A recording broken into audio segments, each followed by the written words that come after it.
Good morning, everyone, if anyone's going to be watching. So, I have been reading in the book of Job, and I've wanted to kind of do a video of me Bible studying, but I've been a little hesitant. Um, First off, I can't pronounce half the things in the Bible. Definitely struggle with the pronunciation of names and places. Secondly, I am no means an expert in the Bible.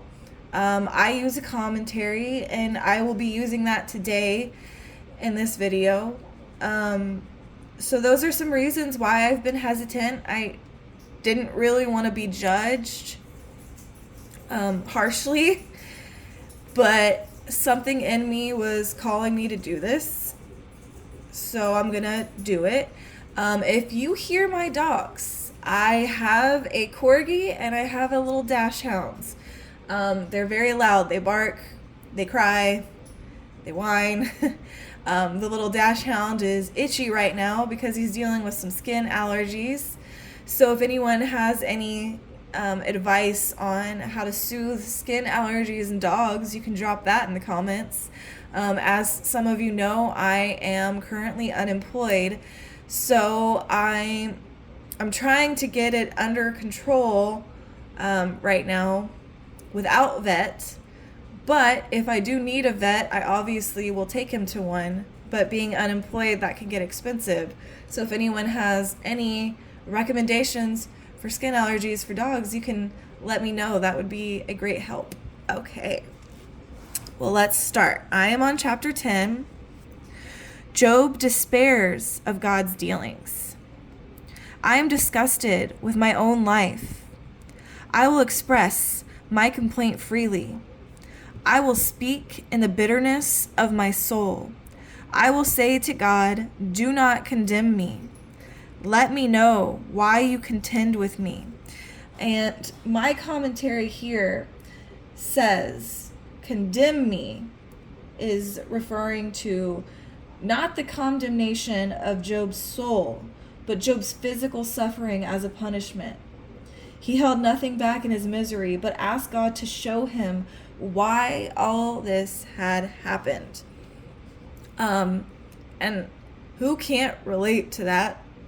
You're going through suffering and you don't know why, and your friends are telling you it's from God and that you did something wrong, and you just want God to show you why. Why is he doing this? Is it right for you indeed to oppress, to reject the work of your hands, and to look favorably on the plan of the wicked?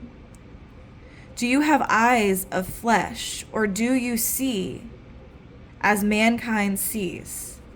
So the work of your hands, my commentary says, is a biblical expression of identifying what someone produces, in this case, man, as created by God. I'm not really sure that's just a biblical expression. I think that's an expression in everyday life. Maybe it came from the Bible, I'm not sure. And then it said what he's referring to as, do you see as mankind sees? Because Job believed he was innocent, he was somewhat sarcastically asking if God was limited in his ability to discern Job's spiritual condition as his friends were. Because his friends had, mighty strong opinions on why he was going through what he was going through, but they had no idea of the discussions God had had with the accuser, Satan, earlier in the chapters. So we'll go on. Are your days like the days of a mortal, or your years like a man's year, that you should search for my guilt and carefully seek my sin? According to your knowledge, I am indeed not guilty, yet there is no one to save me from your hand. Your hands fashioned and made me altogether, yet would you destroy me? Remember that you have made me as clay. Yet would you turn me into dust again? Did you not pour me out like milk and curdle me like cheese? Clothe me with skin and flesh, and intertwine me with bones and tendons. You have granted me life and goodness, and your care has guarded my spirit. And my commentary here says, Job returned to the question, why was I born? The answer that God had created him is given in magnificent language, indicating that life begins at conception. That's what my commentary says. And I don't have much to add to that, except for just Job's great suffering. He knows he hasn't done anything wrong. He knows he's not guilty. He just wants an answer. Why? Why am I going through this? Okay.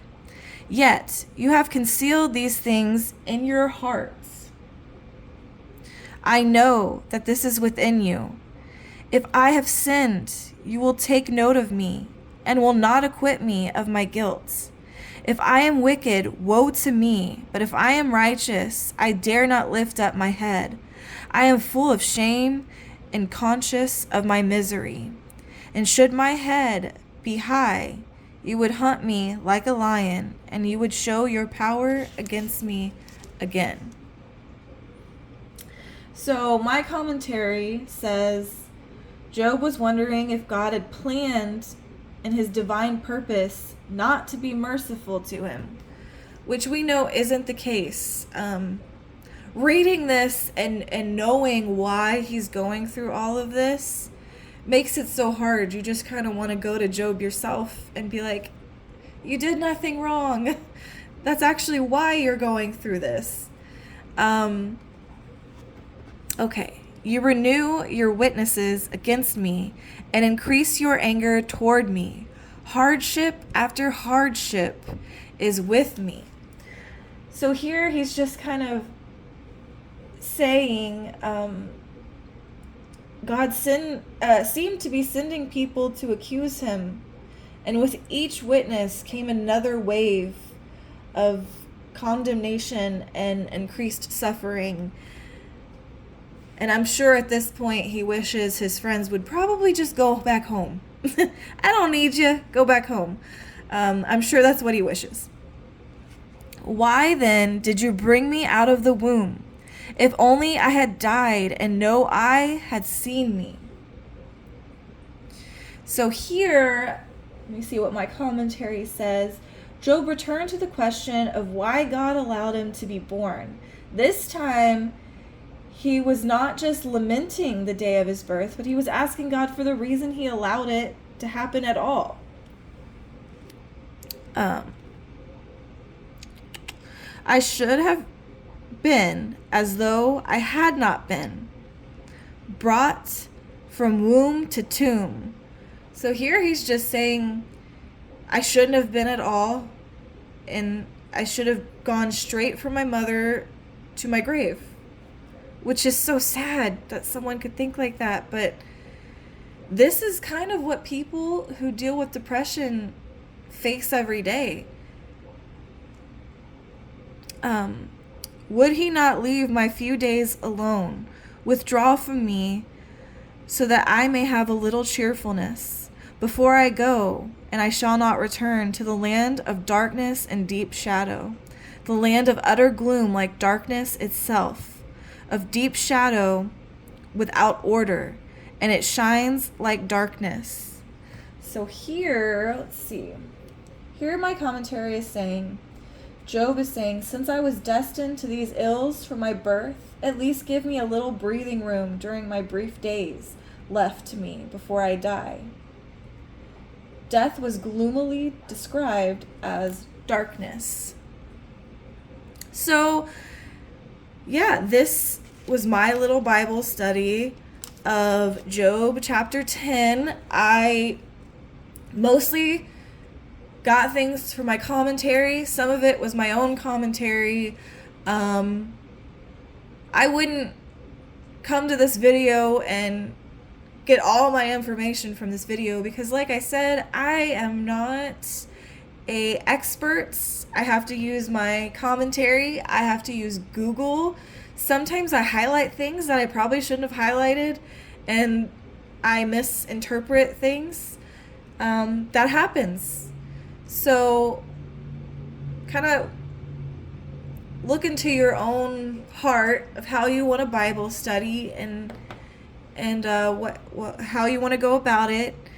And as long as you're reading, you don't have to have a full-on Bible study, but usually I just read. And then I'll highlight something that sounds interesting.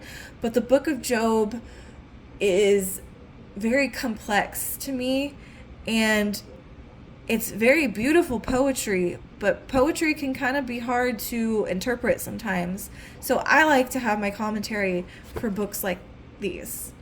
I hope you enjoyed this video, and I hope you guys have a fabulous week. Today is Tuesday. Yesterday was Christmas Day. I hope everyone had an amazing Christmas.